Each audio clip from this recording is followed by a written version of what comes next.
কি তোমরা ভাবছো যে এইটা কোন জায়গা? তো চলো আমি তোমাদেরকে বলে দিচ্ছি ভাই, এই হলো সেই আসাম গুয়াহাটি নীলাচল পাহাড়ে অবস্থিত মা কামাখ্যা দেবীর মন্দির। ভাই এই মন্দিরের রহস্য ভাই হাজারো আছে, যেগুলো তোমাদেরকে জানতে হলে এই মন্দিরে অবশ্যই একবার আসতে হবে ভাই। তো আজকে আমরা বেরিয়ে পড়েছিলাম ভাই সেই মন্দিরে যাব বলে, আজকে না ভাই সেই মন্দিরে মেলা। তো চলো ফটাফট গাড়িতে উঠেছি, এখন চলে যাচ্ছি, চলো ভঁ করে যাব।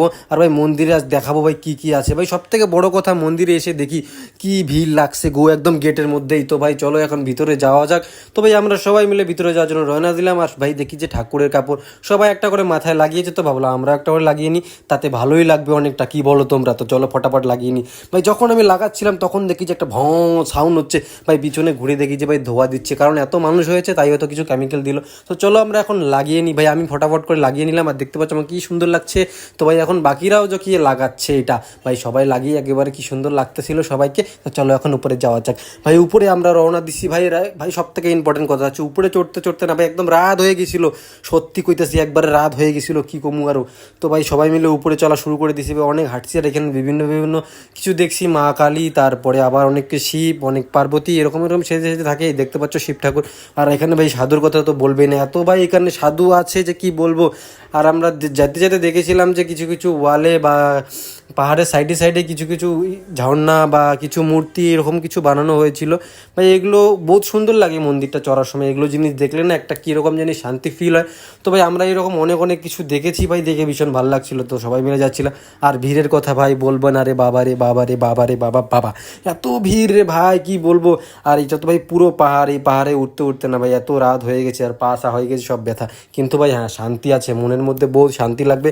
তোমরা একবার অবশ্যই আসবার, এখান দিয়ে চড়বে ভাই। দেখতে পাচ্ছ সন্ধ্যা হয়ে গেছে প্রায়, একটু পরে পুরোপুরি রাত হয়ে যাবে। পুরো লাইট অন করে দিয়েছে, আর একটু পরে পুরোগুলো অন করে দিবে। তো ভাই আমরা এই উপরে যখন চললাম ভাই, আর বলবা না রে বাবা, এত ভিড় ছিল, এত মানুষ ভাই, মানুষের ভিতর দিয়ে মানুষ যেতে পারবে না, এইরকম একটা ভিড় আসিল।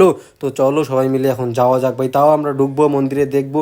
কিন্তু ভাই সব থেকে ইম্পর্টেন্ট কথা, আমরা যখন মন্দিরের ভিতরে চলে আসি তখন আমাদেরকে ওইখানে বলা হয় যে মন্দিরের ভিতরে ক্যামেরা অ্যালাউ নেই ভাই। এখানে ভাই চা, আরও কত কি কফি সফি, জুস, আরও অনেক কিছু ভাই, খাবার একদম ফ্রি, জল। আজকের দিনে ভাই কিছু কিনে খেতে হয় না এখানে, যেদিন মা কামাখ্যার মেলা থাকে। আর এই মেলাটার নাম হচ্ছে আম্বুবুচি মেলা। ভাই দেখতে পাচ্ছ মানুষে কত বড় বড় ক্যামেরা নিয়ে চলে এসছে। আর আমি তো ভাই গরিব মানুষ, একটা মোবাইল নিয়ে গেছিলাম। তো সেটা বড় কথা নয়, বড় কথা হচ্ছে আমরা মন্দিরে যাব, মা কামাখ্যার দর্শন করব, মা কামাখ্যাকে দেখবো। ভাই অনেকে অনেক কথা বলে এই মন্দিরকে নিয়ে, তো তাই আমিও ভেবেছিলাম যে না, একবার তো মন্দিরটা যাওয়াই যাক। তো ভাই চলো সবাই মিলে যাই। আর বিভিন্ন মন্দিরে আমি কখনো যাইনি এটাই ফার্স্ট টাইম ভাই। কি বলবো ভাই, আমি অত ট্রাভেলিং করতে ভালো পাই না, আর বহুত আমি মানে কি বলবো, আর শেষ হয়ে যাই। তো যাওয়ার সৌভাগ্য হয় না, যেহেতু আমরা সবসময় কাজ টাজ করি। তো ভাই আজকে দেখতে পাচ্ছ আমরা এখানে চাটা খাচ্ছি। তো ভাই খুবই ভাল লাগতেছিল যে আমি এই মন্দিরে আসতে পেরেছিলাম ভাই। এসে দেখি এই হচ্ছে ভাই সেই মন্দির। ভাই মন্দিরটা অনেক বেশি সুন্দর লাগে, আর লাইটিং টাইটিং করে ভীষণ সুন্দর একটা লুক দিয়েছে এই মন্দিরটাকে। তো চলো এই মন্দিরে ভাই এসে দেখি এত ভিড় ছিল না ভাই, কি বলবো। আর এখানে ভাই ভলেন্টিয়ার, তারপরে পুলিশ, আর্মি, বিভিন্ন এরকম ছিল, তাকে সবাই সবাইকে প্রোটেক্ট করতে পারে, মানে সব কিছু প্রবলেম হলে যাতে তারা হ্যান্ডেল করতে পারে, এরকম সমস্ত সুবিধা এখানে আছে ভাই। এখানে কোনো ভয় রিস্ক কিচ্ছু নেই, তোমরা শান্তি মতো উঠতে পারো ভাই। এখানে এসে কিছু কিছু জিনিস কিনেছিলাম। আর এই হচ্ছে ভাই রাতের ভিউ, মা কামাখ্যা মন্দিরের গেটটার ভিউ তোমরা দেখতে পাচ্ছ, একদম ওয়াও একটা ভিউ, যাবো কি বলবো ভাই একদম। আর এই যে আমি হেঁটে হেঁটে চললাম একটু ওই ক্যামেরার সামনে, যে একটু একটু আমি একটু ভাব মারাবো এখন ভাই, সেটা বড় কথা না, মা কামাখ্যার দর্শন করেছিলাম। আর ভাই সেখানে মন্দিরের ভিতরে ক্যামেরা অ্যালাউ ছিল না, তাই আমি ভিডিও করতে পারিনি। অনেকে হয়তো লুকিয়ে লুকিয়ে করে, কিন্তু আমি সেটা করলাম না, কেন কি আমার সেরকম কিছু ভালো লাগলো না, যদি ভাই করি কিছু প্রবলেম হয়।